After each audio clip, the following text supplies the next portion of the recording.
है अगर गुरुवर का सानिध्य पाना तो विद्यासागर.गुरु पर जरूर आना। ओम नमः सिद्धेभ्यः। ओम नमः सिद्धेभ्यः। ओम नमः सिद्धेभ्यः। अहिंसा परमो धर्म की। आचार्य गुरुवर श्री कुंद कुंद भगवान की। आचार्य गुरुवर श्री ज्ञान सागर मुनि महाराज की। जय परम पूज्य संत शून्य आचार्य भगवान विद्यासागर जी महामुनि राज की। समस्त आचार्य संघ की।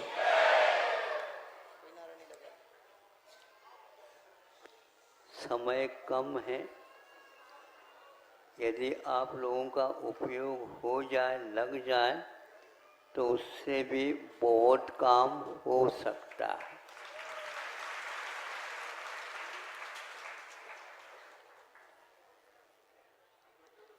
एक वर्ष का परिणाम परीक्षा के माध्यम से होता है, किंतु 365 दिन अध्ययन में गुजर जाते हैं। 3 घंटे में भी आपकी मेहनत एक वर्ष तक जो हुई है, उसका परिणाम सब लोगों के सामने आ जाता है। अब मैं आप लोगों के उपयोग को यहाँ पर लगाना चाहता हूँ, आप लोगों की यदि अनुमति हो तो।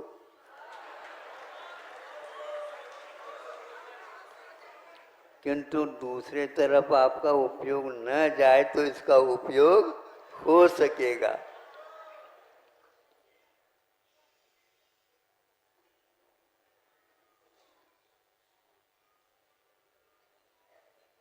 ये आप भोजन करते हैं,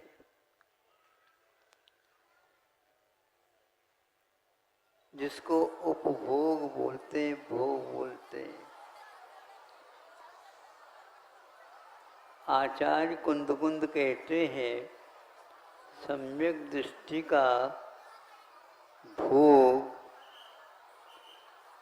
असंख्यात गुणी कर्म निजरा का कारण है।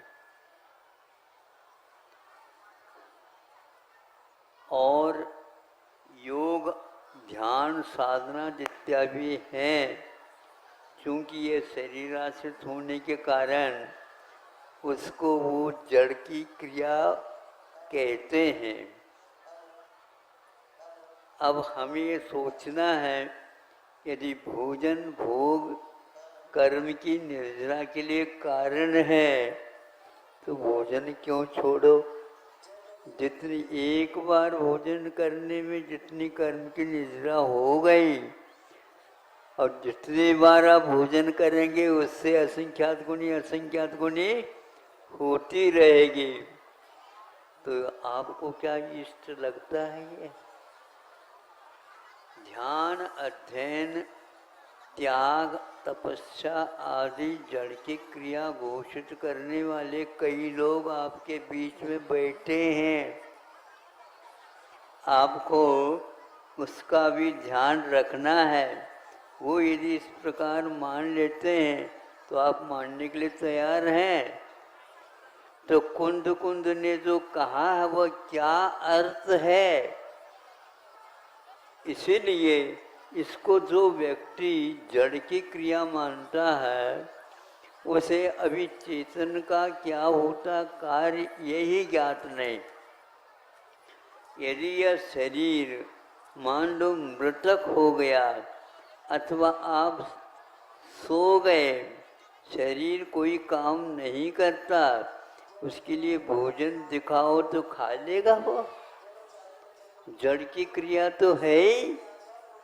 जड़ की क्रिया होती है तो जड़ होना अलग है, और उसकी क्रिया क्या हो रही ये देखना है।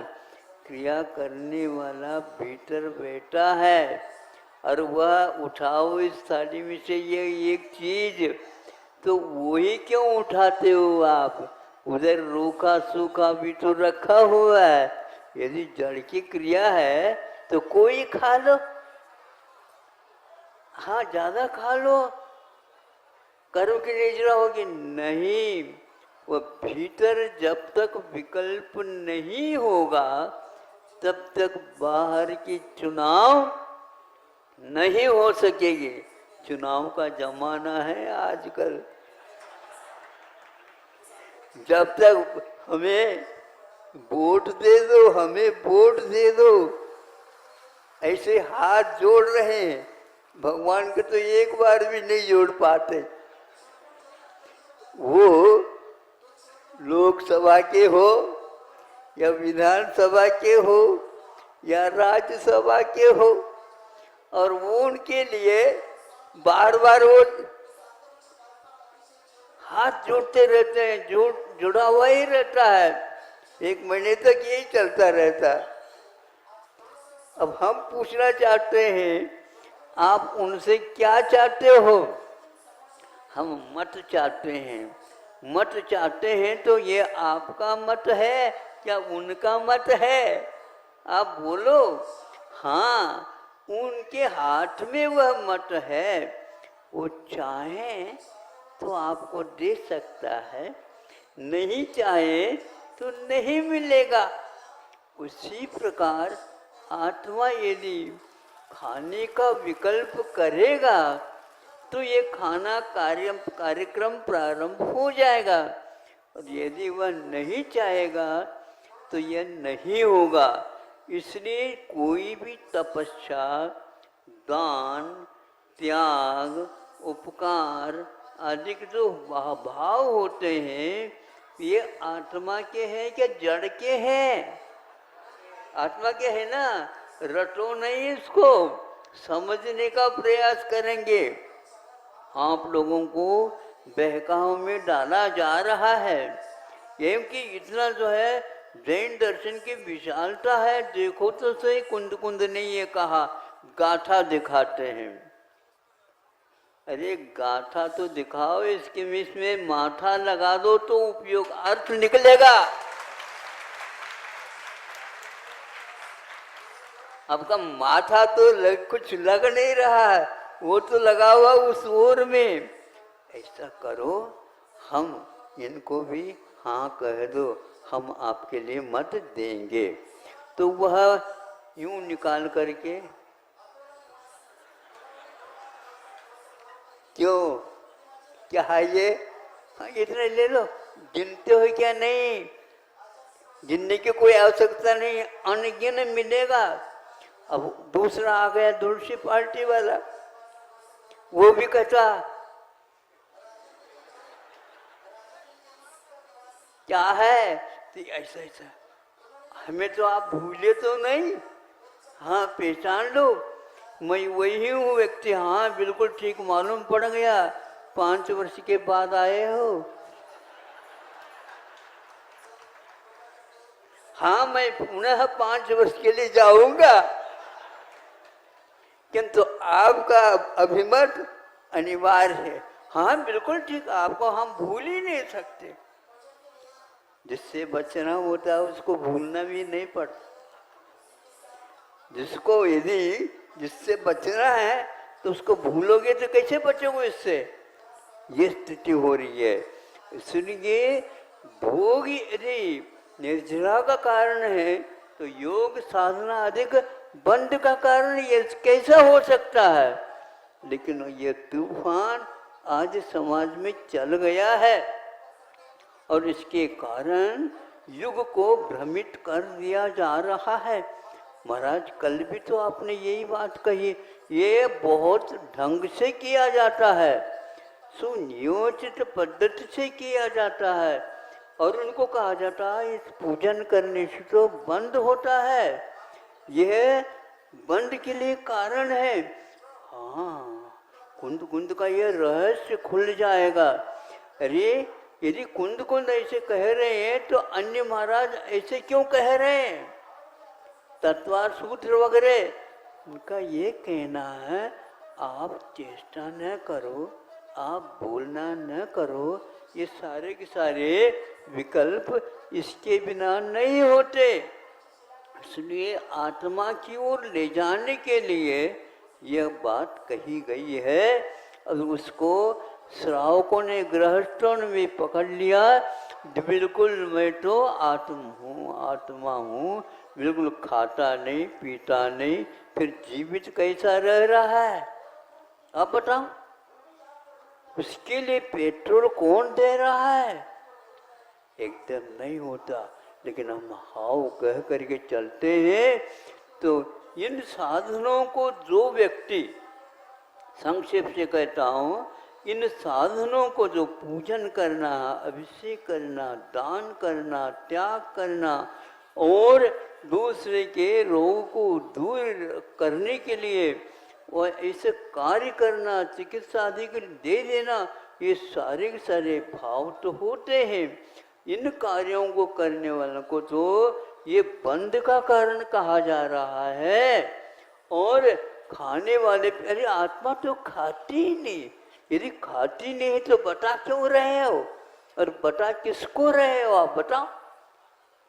हाँ, ये सही बात है। इस प्रकार गुमराह अनेक अच्छे अच्छे व्यक्ति, सेठ साहूकार भी इसके शिकार बन चुके हैं और शिकार खेलना चालू है, बड़े बड़े व्यक्ति। हाँ, इसका अर्थ ये हुआ कि हम तथ्य को नहीं समझ पा रहे हैं। ये शरीर काम नहीं करता, शरीर तब काम करता है जब भीतर आत्मा सोचती है, विचार करती है और ये निर्णय लेती है, नहीं हमें इसको देना नहीं है। अपने आप ये क्रिया बंद हो जाएगी। ये क्रिया स्वतंत्र नहीं है, ये भीतर आपके विकल्पों के ऊपर आधारित है। इसलिए आप लोग ये संकल्प लो, हम वहाँ तक पहुँचेंगे जो मुनिराज काम करते हैं। उस समय के लिए कहा जा रहा है। अब मुनि महाराज कैसे भोग लग सकते हैं आपके सामने बता रहा हूँ। ये बहुत अच्छे ढंग से सुन लेना, ताकि आगे के लिए आप संक्षेप तो करना ही है अपने को, क्योंकि आपको भी समय नहीं है, मुझे तो मिलता ही नहीं समय। मुझे तो अपने करने के लिए तो मिलता है, आपके काम करने के लिए थोड़ी मिला। हम तो इसलिए चुने गए हैं जीवन पर्यंत। अपने आप बार बार चुनाव नहीं होते, ध्यान रखना। जीवन पर्यंत यदि अच्छे कार्य करना चाहते हो तो आप कुंड कुंड के पास आ जाओ।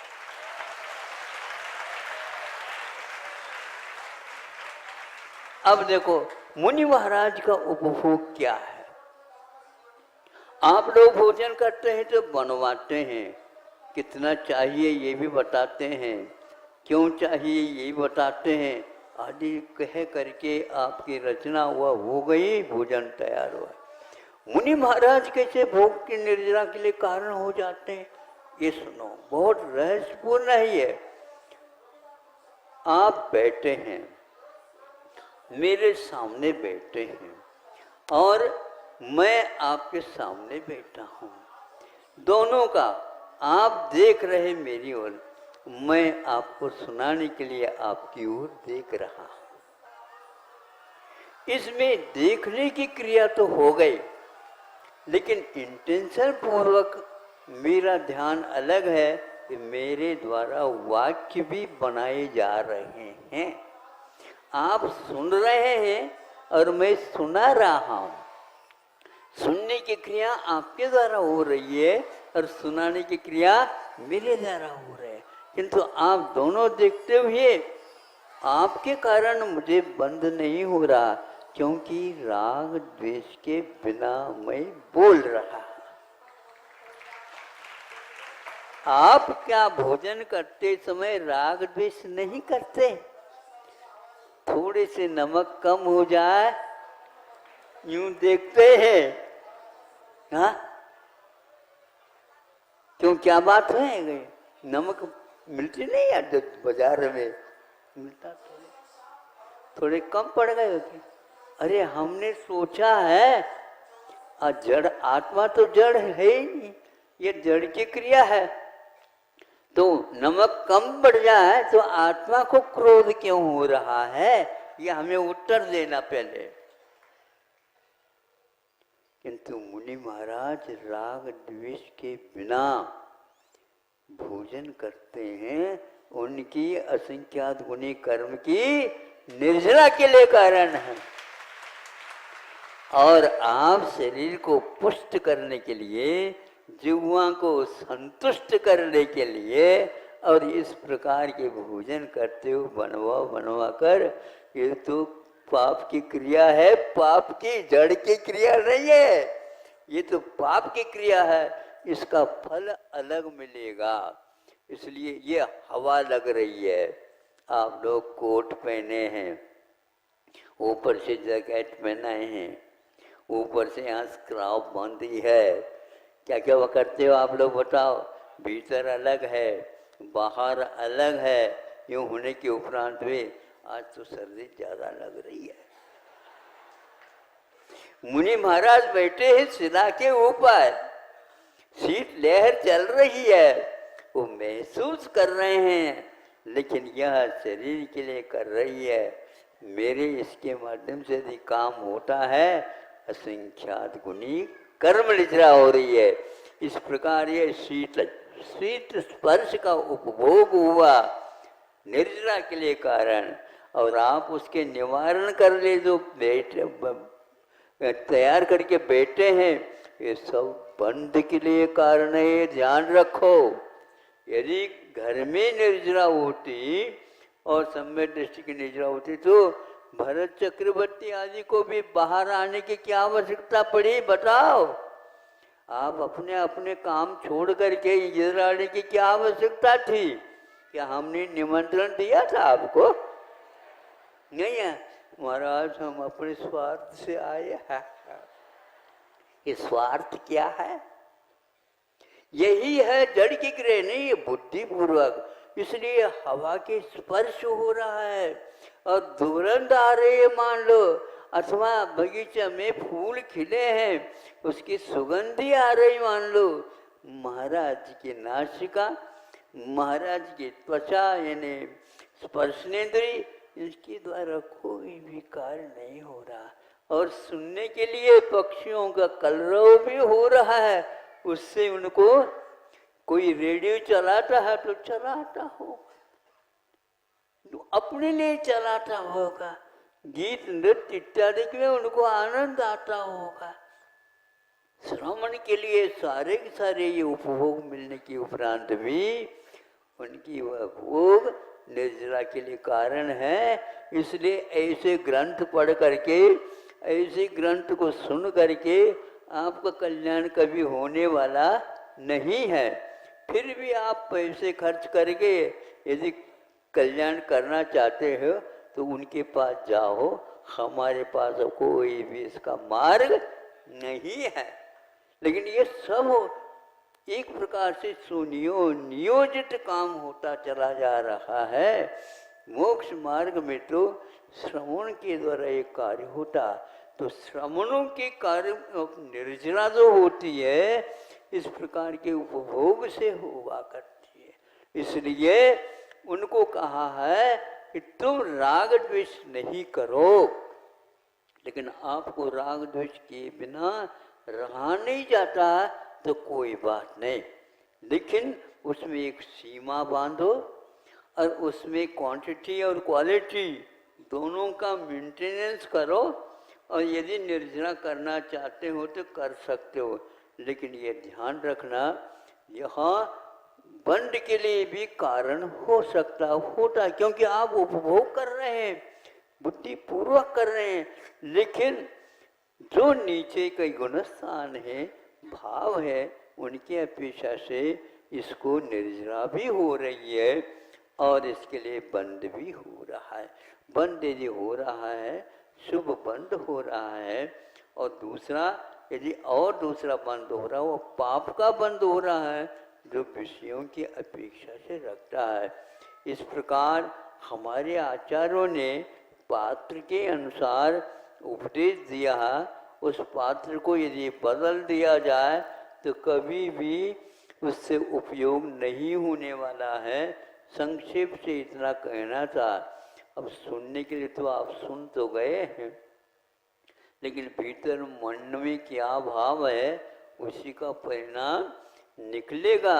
लेकिन वह परिणाम सुधर जाए, इस अपेक्षा से ये उदाहरण दिया गया है। यह अपने ऊपर उपयोग नहीं करना, किंतु सीमा को लेकर के अपने जिह्वा इंद्रिय के ऊपर नियंत्रण करने के लिए यदि आप प्रयास करते हैं तो आपके वह प्रयास निश्चित रूप से कर्म रचना के लिए कारण होंगे। क्योंकि आपने उपवास ले लिया, मैं आज कुछ भी भोजन नहीं करूँगा, तो ये उपवास करते हुए भी रसोई घर में मेहमान लोग आए हैं तो उनको भी बना करके हमें खिलाना होगा। किंतु वो सारे मिष्ठान को खिलाते हुए आप नहीं खाते हैं, क्योंकि आपने उसका त्याग किया। इसलिए जो व्यक्ति रागपूर्वक नहीं बुद्धिपूर्वक उस राग का त्याग किया भोजन का, तो उसको बंध संबंधी नहीं होगा, भले ही वह सुबह से लेकर के शाम तक रसोई के घर में भी है। ये है बुद्धिपूर्वक तप त्याग और साधना का फल है। ये इस प्रकार की साधना गृहस्थ भी करता रहता है। तब ये कहा जाता है ये कब तक करते रहोगे, श्रमण बनोगे तो कोई करने की आवश्यकता नहीं पड़ेगी। और असंख्यात गुणी निर्जरा भोजन करते हुए भी आपकी होगी। इस प्रकार दोनों भोजन करते हैं, किंतु जमीन आसमान का अंतर होता है। तो आप यदि निर्जरा कर रही है तो कुंद को तो ये चाहिए था कि आप लोगों के लिए भी कोई नमस्तु कर दे। ने कहते नहीं, ऐसे अविरतियों की वंदना, दर्शन और उनकी सेवा 3 काल में मत करो। किंतु जो भुलाता नहीं है वहाँ पर जा कर के विनय अनुनय करो, हमारे लिए भी कुछ प्रसाद मिल जाए। लेना चाहते हो तो ले लो, हम मना नहीं करेंगे। इस प्रकार संतों ने हम लोगों के ऊपर उपकार करके दिया है। तीर्थंकर भी घर में क्यों तक जब तक रहते हैं तब तक वो नमस्तु पूजन आदि आदि के लिए योग्य नहीं बताया है। इसलिए आपको समझना चाहिए कि जो व्यक्ति राग का त्याग नहीं किया, पंचेंद्रिय कोई विषयों का त्याग नहीं किया, वह व्यक्ति किसी प्रकार से इन पूजन आदि के योग्य नहीं है। ऐसा कुंद ने कहा है। और कुंद के हवाला ले करके कई व्यक्ति इसका दुरुपयोग कर रहे हैं, उससे आप लोग बचेंगे, यही आपसे कहना है। और यदि मान लो आपको कटुक लग गया तो कोई बात नहीं, दवाई तो कड़वी ही होती है, मीठे नहीं होते। अहिंसा परमो धर्म की। चलो परम